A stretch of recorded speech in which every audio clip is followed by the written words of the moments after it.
বিয়েন বিয়েন বিয়েন বিয়েন বিয়েন আপনারা সালাম করতে চড়তেছে আমার। আমি কি সালাম করি আপনারা? আরে না না না, সালাম করো। তাহলে একটু খোলাখুলি করি। ও ভাই কোথা ও মা গোমা কেমনে ফেললেন ওরা আপনার কথা কেমনে শুনলো? আচ্ছা, আপনার বিপদ মানে আমার বিপদ। আপনি কে হন? আমার বেয়াই। আর আপনার বিপদে আমি যাব না? ওরা আন্দোলন করবে বাড়ির সামনে, আর ওদের আমি ছেড়ে দেব? ভেবেছে কি ওরা আমাদের? হ্যাঁ বিয়াইন, আপনি যে আমার ব্যবসাটাকে এত ভালোবাসেন, নিজের ঘরে নিতে চাচ্ছেন, আমি তো কি খুশি হয়েছি। আপনি সামাল দিতে পারবেন।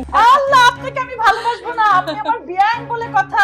আপনার ব্যবসা বাড়ি ঘর সবই তো এখন আমার। একদম।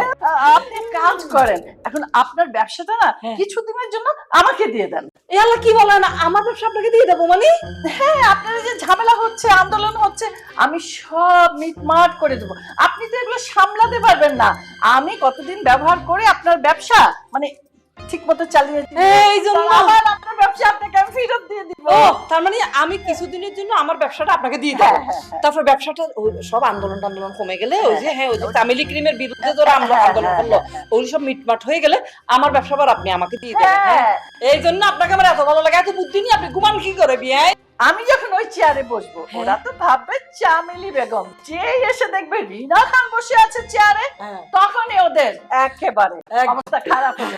আর আমি ওদের এমন শায়েস্তা করব, আপনার বাড়ির আশেপাশে, আপনার অফিসের আশেপাশে একেবারেই আসতে পারে। আমার বিশ্বাস আছে আপনি পারবেন। তাইলে মনে করেন আমার চেয়ারটা আপনার, আমার ব্যবসাটা আপনার। তারপর আপনি যদি মনে করেন আমার বাড়িঘরও আপনার, সব আমি দিয়ে দেবো। কিন্তু আমার ব্যবসাটা আপনি কদিন পর আমাকে ফেরত দিয়ে দেবেন। ঠিক আছে বিয়ান, আমি এখন বাসায় যাই। আচ্ছা, চেয়ার কিন্তু আপনার। হ্যাঁ, এই তো এখন জালে মাছ উঠতে শুরু করেছে। চামেলি বেগম, তুমি তো আমাকে চেনো না। তোমার ভিতরে ঢুকে আমি যে তোমাকে কি করব, ফালা ফালা করে দিব। টাকা অনেক খরচ হলেও কিন্তু খাবারটা অনেক ভালো হয়েছে, আমার কোনো অভিযোগ নেই। অনেকদিন বাদ দো আর এখন বুদ্ধি দোসেন। কেবল প্রেম শুরু করলাম, শান্তিতে একটু প্রেম করবো, আমি সব বুদ্ধিমতি দিতে পারবো না, ঝামেলা। আরে আর এখন বুদ্ধি দেন লাগবো ইয়ালে আঙ্গো বাড়ি এলার হলো আছে না সম্রাট, হেতে হাগল গেছে আরে বিয়া করো নেলে। তুমি রাজি হয়ে গেছো? আরে না না রাজি হইলো, কিন্তু আর আব্বাও হাগল গেছে হাতের কাছে বিয়া দেওয়া নেলে। কত বুঝাইছি আর আব্বার কথা বুঝে না। ইয়ার লন তো কইছে আর এখন বুদ্ধি দাও। শোনো, তোমার আব্বার তুমি ডাইরেক্ট যে বলো এই ছেলে আমি পছন্দ না, আমি বিয়ে করবো না, রিজেক্ট। তা তুই কি মনে করো আই কই নো? আমি অনেক কইছি আই কই হাতেন দিয়ে বুঝাইতাম হারি না। আরে না বেটা, বিয়া এখন পিছিয়ে দিছি। আমি পিছিয়েছি, আমি বোঝোস না, সময়টা একটু আউলে জ্বলে যেতেছে। চিন্তা করছি কয়টা দিন পরে বিয়া করলে মনে কর ঠান্ডা মাথায় বিয়া করেন যাবো, বুঝতে? তার মানে তুমি কি বলতে চাচ্ছ, তোমার আব্বার কাছে যে আমি এই বিয়ে ভেঙে দেবো? আরে না না না, আর আব্বার কাছে তুই কি লে যাবা? তুই হাতেরে ধরি এমন কথা কইবা, যদি সুযোগ হয় তোকে মারি দিবা। এমন ভাবে কথা কইবা যেন হাতে আরে বিয়া না করতে রাজি। শোনো, এই কাজ আমি আগের থেকে করে দিছি। আমি ওই যে সম্রাট ভাইয়ের কাছে তোমার নামে এত খারাপ খারাপ বলেছি কি তুমি বাটপার, ছেলেকে টাকা মেরে খাও।